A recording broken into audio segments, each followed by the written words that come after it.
Are you in a place where you just feel overwhelmed and don't know where to go or how to maintain your current lifestyle and it's killing you every single day? Well, you're in luck.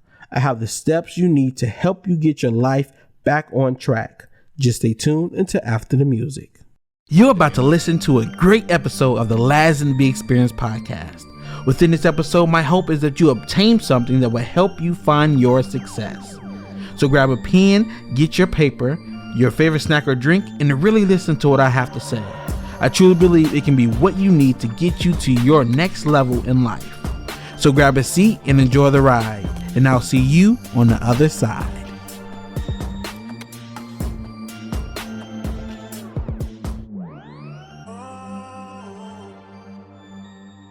Welcome back to another episode of the Laz and B Experience podcast. Thank you all for tuning in. Thank you all for listening, because I believe this can be another great episode to help you along your journey to your success. And with that, I will be talking about how to get over feeling overwhelmed, how to get over feeling stressed, because I feel a lot of us, young and old, feel like we have to be a certain person by a certain age, whether it's to be married with kids, whether it's to have a career, whether it's to graduate from college.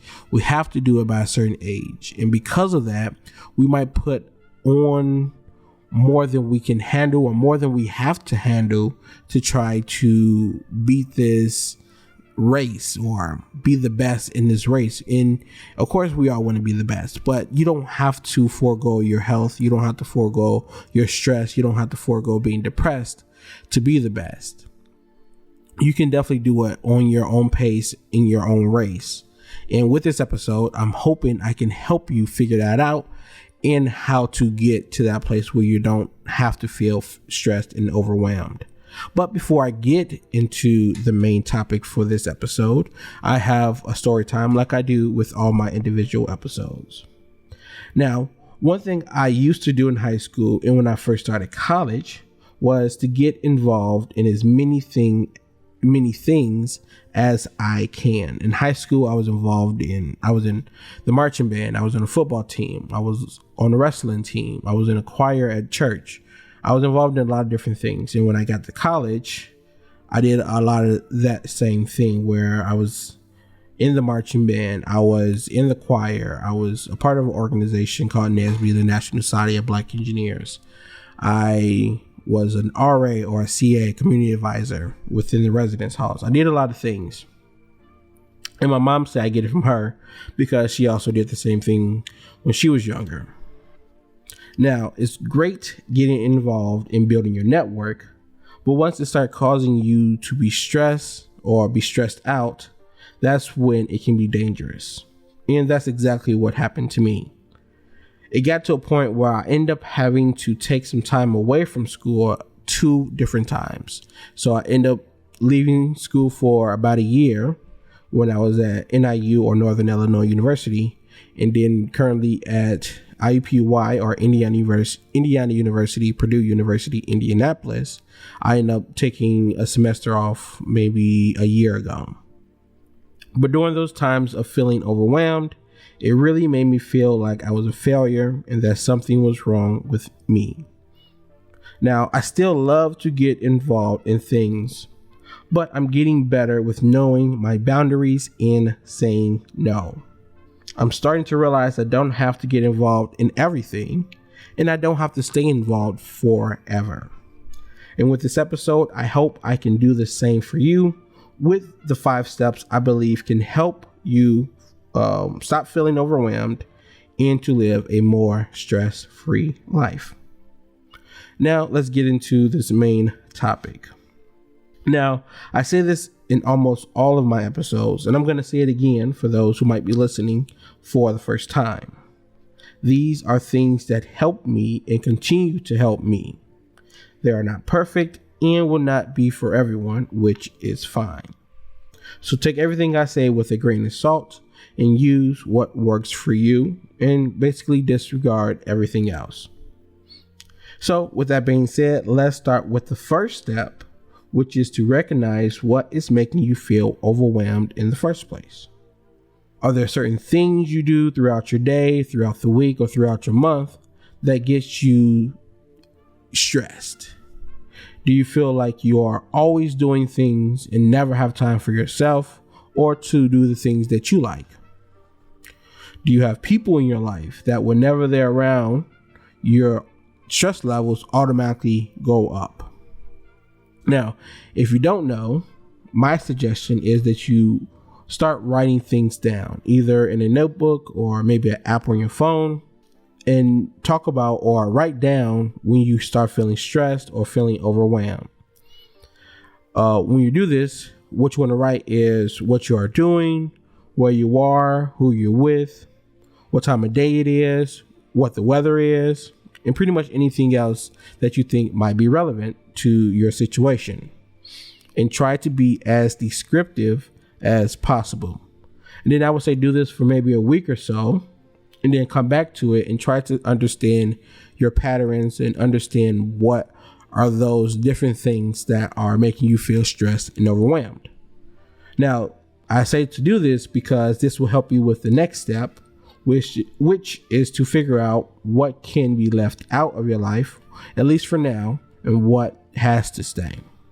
Now, this can be hard for a lot of different reasons. Maybe you have kids, and what stresses you out is making dinner every night after working long hours. Maybe your job overwhelms you the most, but it's your only source of income.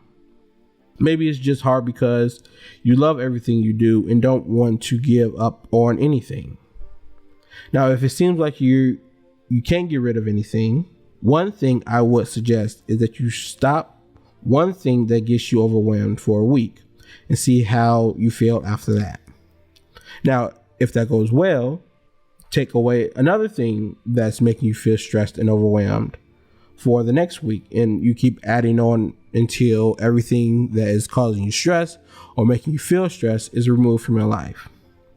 Now, if that doesn't work, try and take away something else and see if that works for you, and and then you can keep doing that until, again, you find what you can remove from your life that is causing you stress, that is causing you to be overwhelmed, and you can find the peace that you need to be successful. Now, if you're really having a hard time trying to remove things or people from your life to make it less stressful, really think about what you absolutely need in order to literally survive. What do you need in order to live every day? The thing is, you can continue to suffer and get even more stressed and overwhelmed, or you can miss a few things, but you can be at peace and find your success. Now, the other thing is, you don't necessarily have to remove that thing or that person forever. You just have to find a balance that works for you and for your mental health when it comes to, again, feeling stressed, feeling overwhelmed. I mean, you might even end up being so at peace with your life after you remove those things that you don't even want to add them back to your life, because you want to continue having that peace that you find, even though you loved what you had before. So take that leap of removing those things that you loved or that is a part of your life, but it's causing you stress.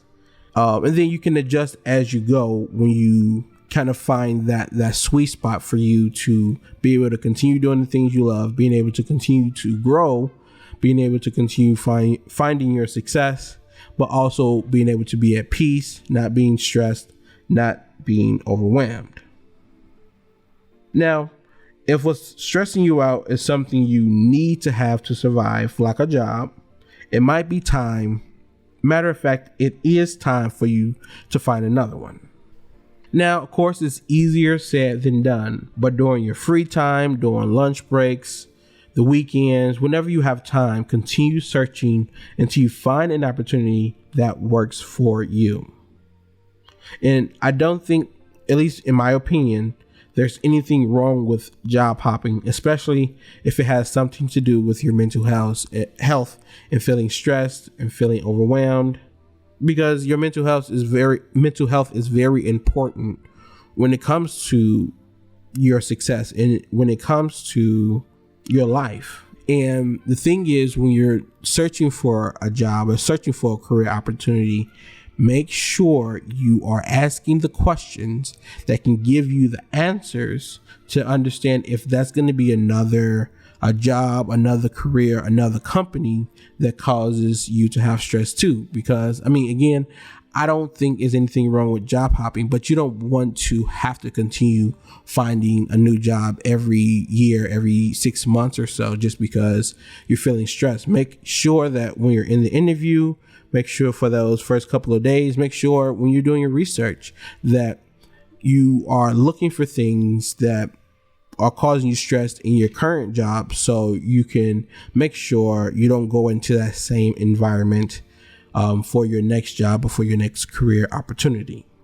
So now that you got the stressful things, or at least some of them, out of your life, it's time to start getting your life more organized with creating daily, weekly, and even monthly tasks for yourself. Now, this task or this step will only work if you stay disciplined and consistent with what you said you're going to do. Now, for me, I love checklists. I love to-do lists because I love being able to check things off and to physically be able to see what I've accomplished.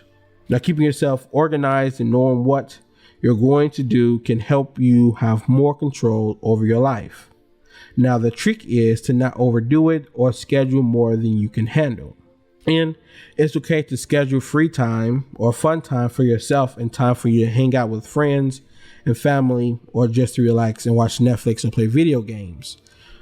Just like anything else in life, a schedule doesn't have to be just about scheduling work, scheduling school, scheduling the things that you might not want to do or might take up most of your time. You can also schedule the things that you enjoy doing, the things that are stress relievers, things that you know will not be or cause you to be overwhelmed, because those things are important to you and your success as well.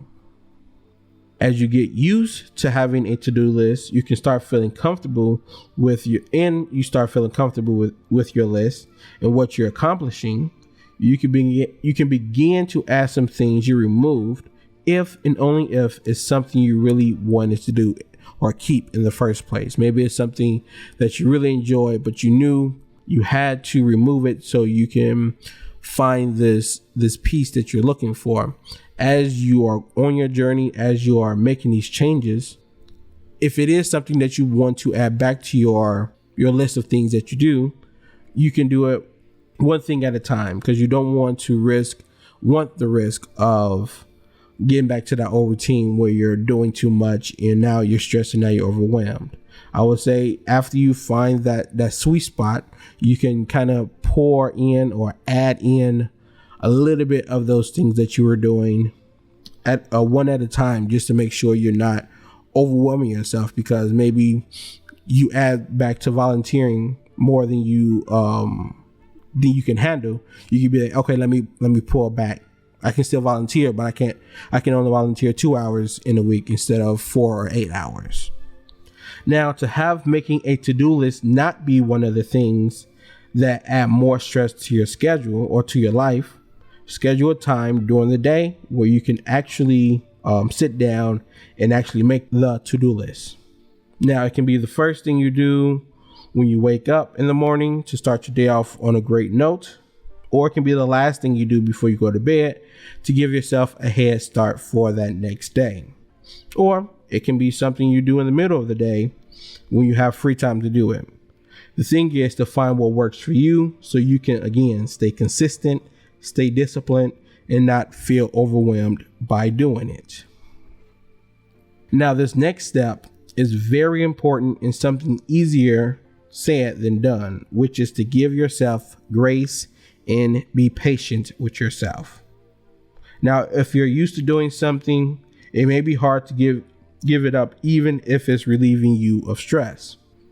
The thing is, you don't have to try to remove everything at once. Like I said earlier, take it slow and remove one thing at a time until you get to that peace, or until you get to that place where you're peaceful with what you're doing with your life. Now, when it comes to the to-do list, it's okay if you don't finish everything on your list the first time or even the first few times. As you start to realize what you can accomplish in a day or within a week or within a month, you will be able to make your list accordingly. Even if it's after the first few times, maybe you're a couple months into making a to-do list and you have too many things on your list for you to complete within the time frame that you set for yourself, that's okay as well. No one is perfect. Just learn from your mistakes and keep moving forward. Understand you're not perfect. No one is perfect, and that you will make mistakes. This will help you as you go along in this process, and that you don't add this to your list of things that make you feel overwhelmed. The thing is to take one step at a time and to move at a pace that works for you. This is not a competition. This is not a race. This is a process to help you. So the only person that matters in this particular process is you. So don't look at nobody else, how they do their life. Don't look at nobody else at their to-do list. Don't look at no one else in their accomplishments, because that's just going to move your focus away from what you need to focus on, which is you. Now, the last step is also one thing that may be easier said than done, especially for people like me who really like getting involved, and that's setting your limits and boundaries, aka the power of saying no. Now, as an adult or young adult, for the most part, you don't have to give a reason for your no or why you're saying no to something. Now, of course, you still want to be polite with your no, but your no is exactly that, your no. Being able to say no to things and to people, if it doesn't align with what you need at the moment, it's the best way to stay on your path to success and stay consistent with your life of being at peace and not as stressed or not stressed. And it doesn't have to be just if you're feeling overwhelmed or feeling stressed or because you already have something planned. If you want to say no to something because you just don't want to do it or because you want that time to relax, you are totally within your rights to do so. That can be with your friends, that can be with your family, with your job, whoever. Now, if you already told them in advance that you would do it, but now you don't want to do it, I think you still should do what you said you were going to do, because you should definitely keep your word. Your word is one of the only things that you own for yourself. So you definitely want to keep it to keep your brand of yourself in a positive light. Otherwise, say what you got to say and then keep it moving.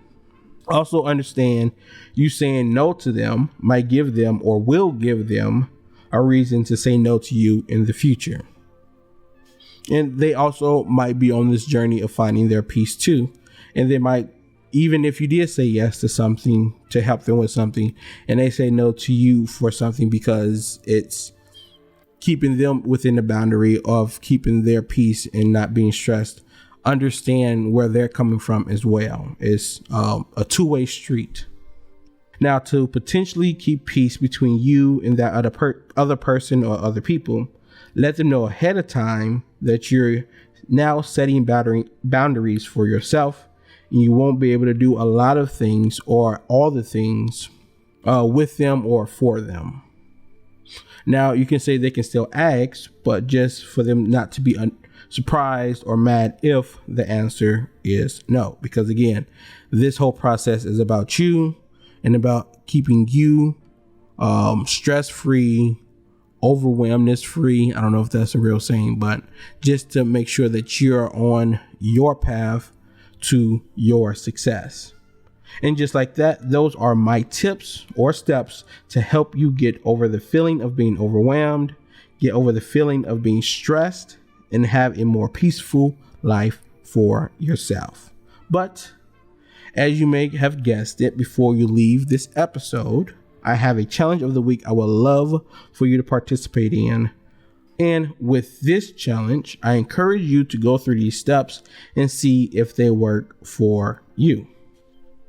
Even if you're not overwhelmed or stressed at the moment, you might be able to find some things you can eliminate from your life and replace it with something else that can get you to your next stage in life or get you to your success that you've been looking for. If anything, I would love for you to share this with someone in your life who you may think is going through something or is actually going through something, and they can definitely use some extra, help or assistance when it comes to relieving their stress. This might be exactly what they need to help them get over the funk into that zone where they can be accomplishing everything that they have ever dreamed of. And if you want to, you can say you came up with these ideas. As long as they get it, that's all I care about, because I want to see everyone living their best life. And with that, I would like to say thank you for listening to another episode of the Lazenby Experience podcast. I hope you was able to gain something from it to help you along your journey. Now, if you liked what you heard today, please please share, comment, and subscribe so I can know that you're listening and enjoying the content. Now, if you have questions, if you have comments, topic ideas, or guest ideas, please don't hesitate to email me at lazenbyexperience@gmail.com. That's LAZENBY experience@gmail.com. Seasons 1 and 2 are also still available on all platforms you listen to podcasts. That's including Apple Podcasts, Spotify, and YouTube, and pretty much anywhere else you listen to podcasts at the Lazenby Experience podcast, exactly the same way you found this episode. And then lastly, for all my readers, I have a blog that covers every individual episode topic of this season, which can be found at thelazenbyexperience.wordpress.com. Now, within this blog, I also have articles from season 2, as well as articles from before I even started a podcast. So there is a lot of content that you can read if that is what you like to do. Again, thank you for listening to another episode of the Lazenby Experience podcast. And as always, until next time, continue your journey until you reach your success. Thank you for taking the time to listen to this episode of the Lazenby Experience podcast. I really hope you were able to receive valuable information that will help you take actionable steps to get you closer to achieving your goals. If this is true for you, I would really appreciate it if you shared this episode with others, comment your thoughts, and subscribe to continue receiving updates on new episodes. I truly am excited about how my experience, the Lazenby Experience, can make a difference in your life. Again, thank you for listening to the Lazenby Experience podcast, and until next time, continue your journey until you reach your success.